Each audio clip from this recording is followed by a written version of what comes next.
दिल्ली के पीरागढ़ी में 3 लोगों की संदिग्ध हालात में मौत का मामला गहराता जा रहा है। इस केस में अब पुलिस ने एक तांत्रिक बाबा को पकड़ा है जो कहानी को और खौफनाक बना देता है। ऐसे में सवाल है, क्या तंत्र साधना ने तीनों की जान ले ली? देखिए रिपोर्ट।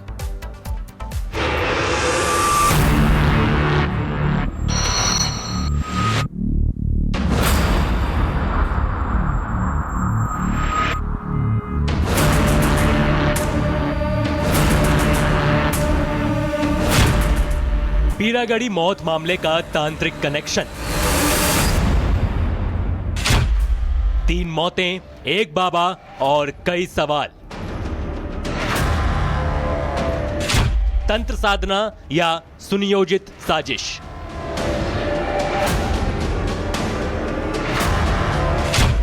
दिल्ली के पीरागढ़ी इलाके में कार के अंदर मिली 3 लाशों की जांच अब एक तांत्रिक बाबा तक पहुंच गई है। पुलिस ने इस मामले में एक बाबा को पकड़ा है जिससे पूछताछ की जा रही है और इस पूरी वारदात का तांत्रिक कनेक्शन खंगाला जा रहा है। दरअसल बीते रविवार सुबह पीरागढ़ी फ्लाईओवर के पास खड़ी एक कार में पुलिस को 3 शव मिले, जिसमें से 1 महिला है और 2 पुरुष। इनके नाम हैं रणधीर, शिव नरेश और लक्ष्मी। तीनों के पास से पुलिस को 3 शराब की बोतलें मिली, 3 इस्तेमाल किए गए डिस्पोजल ग्लास मिले। शिव नरेश और लक्ष्मी ने उल्टी की थी, लेकिन हैरानी की बात यह है कि शरीर पर चोट का एक भी निशान नहीं था। जांच आगे बढ़ी, सीसीटीवी फुटेज खंगाले गए और यहीं से कहानी ने लिया रहस्यमयी मोड़। पुलिस सूत्र बताते हैं कि घटना वाले दिन कार में आगे की सीट पर एक तांत्रिक बाबा बैठा था।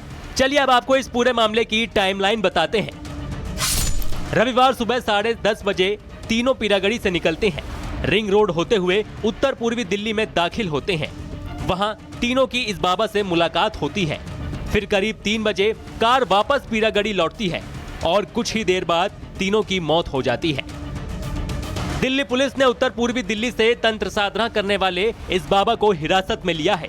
सूत्रों के मुताबिक बाबा तीनों मृतकों को पहले से जानता था और मौत से ठीक पहले तीनों उसके संपर्क में थे। रणधीर और शिव नरेश प्रॉपर्टी डीलर का काम करते थे। Lakshmi home care medical service करती थी। तीनों लंबे वक्त से एक दूसरे को जानते थे और तीनों पहले से बाबा के संपर्क में थे। रणधीर और शिव नरेश का पोस्टमार्टम हो चुका है, उनका विसरा सुरक्षित रखा गया है। ऐसे में सवाल है, क्या शराब में कोई जहरीला पदार्थ मिलाया गया था?